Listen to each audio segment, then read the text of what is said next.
యాక్చువల్గా సమాజంలో నిజమైన పేదవాళ్ళని చెప్పిన బీసీలే. అయిందా? బీసీలే చాలా పేదవాళ్ళు ఉన్నారు. ఆ తర్వాత ఎస్సీలు, ఎస్టీలు, మైనార్టీలు కూడా ఒక బీదవాళ్ళు ఉన్నారు. బట్ ఫస్ట్ బీదవాళ్ళు మాత్రం బీసీలే. కాబట్టి ఏం చెప్పాను నేను బీసీకి సోదరు నేను చెప్పి ఏం చెప్పంటే బీసీ కూడా బంగారం కొనద్దు.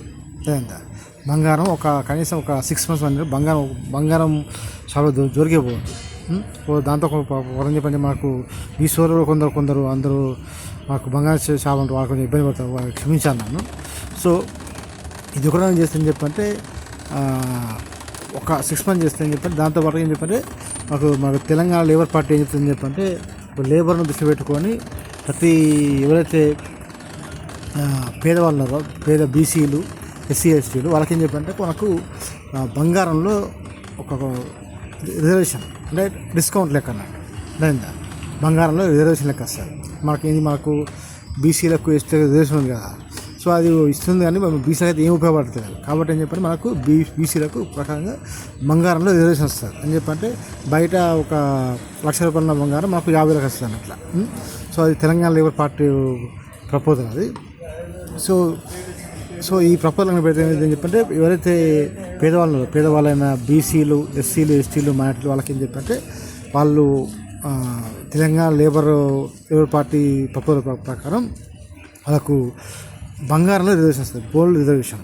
అదేందా?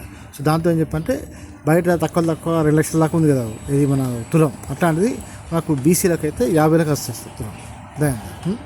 50,000 తులం వస్తుంది. ఎస్సీ, ఎస్టీలకు కూడా అంతే వస్తుంది, 50,000 వస్తుంది. సో కాబట్టి మీరు చేయాల్సింది చెప్పంటే ఒక 6 నెలలు 1 year మాకు బంగారం మార్కెట్కి వెళ్ళిపోవద్దు. అదేందా? ఇక ఒక రకంగా చెప్పాలంటే మా బీసీలకే ఇబ్బంది, దాంతో క్షమించాలి. చాలామంది బీసీ వాళ్ళు కూడా అందులో మనకి మన స్వర్ణకాలంలో చేస్తున్నారు. సో దాంతో వాళ్ళు ఇబ్బంది పడతారు. బట్ వాళ్ళకి క్షమాపణ కొడుతున్నా, మీరు రకంగా తప్పే ఇది. బట్ ఏం చెప్పంటే మాకు లాంగ్ టర్మ్ గోల్ పెట్టుకుని చేస్తుంది అది. సో ఇది కూడా చేస్తే భవిష్యత్తులో మాకు బంగారు సోదరులు ఉంటారు, మన బీసీ సోదరులు ఉంటారు కదా, ఇవి మన స్వర్ణకారులు కమ్మకు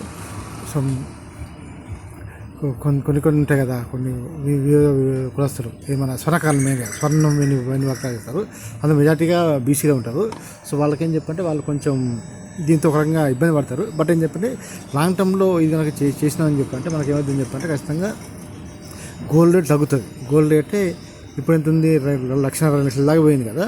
అది ఏమైంది ఈ పౌలు పెడితే ఏమైంది అని చెప్పంటే ఎక్కువ ఒక 1,00,000 వచ్చేస్తుంది. ఇది మన బంగారం.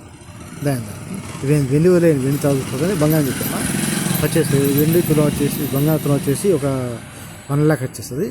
మళ్ళీ దాంట్లో మనకు బీసీ రిజర్వేషన్ ఉంది కదా, బీసీ రిజర్వేషన్ వల్ల అది ఏంటని చెప్పంటే 50,000 పడిపోతారు. బట్ ఇది అందరికీ పడుతుంది. ఏం చెప్పంటే ఓన్లీ ఎక్కువ ఒక 10 తులాల బంగారం ఉన్న వాళ్ళకి వర్తిస్తుంది, అందరికి వర్తిస్తుంది. సో ఎవరికైతే బంగారం లేకుండా ఉన్నారో పేదవాళ్ళు అంటే బీసీలు, ఎస్సీలు, ఎస్టీ, మైనార్టీలు వాళ్ళు అది ఎవరికి భూమి లేకుండా, గవర్నమెంట్ జాబ్ లేకుండా పేదవాళ్ళు ఉన్నారు, దాని వాళ్ళకి ఏమీ ఉండదు, భూమి ఉండదు, బంగారం ఉండదు, గవర్నమెంట్ జాబ్ ఉండదు వీళ్ళకన్నట్టు. అదే వాళ్ళకు భూమి కూడా వాళ్ళకున్న బంగారం కూడా ఎక్కువ ఒక 10 తులాలే ఉంటుంది, అంతకంటే ఎక్కువ ఉండదు అన్నమాట. వీళ్ళు వాళ్ళ మాత్రం వర్తిస్తాను. వాళ్ళకి ఏం చెప్పంటే ఈ తెలంగాణ లేబర్ రూల్స్ ప్రకారం ఏం చెప్పంటే వాళ్ళకు డిస్కౌంట్ వస్తున్నట్టు, అదే రిజర్వేషన్ లెక్క. మాకు రాజ్యాంగం ఏమిస్తుంది, మనకు ఎస్సీ, ఎస్టీ, బీసీలకు రిజర్వేషన్ ఇస్తుంది. బట్ బీసీ రిజర్వేషన్ మనకు పేరుకి కానీ మన బీసీలకు ఏం ఉపయోగపడుతుంది. సో దాన్ని ఏం చెప్పినా మనకు బంగారంలో అప్లై చేస్తాం మనం.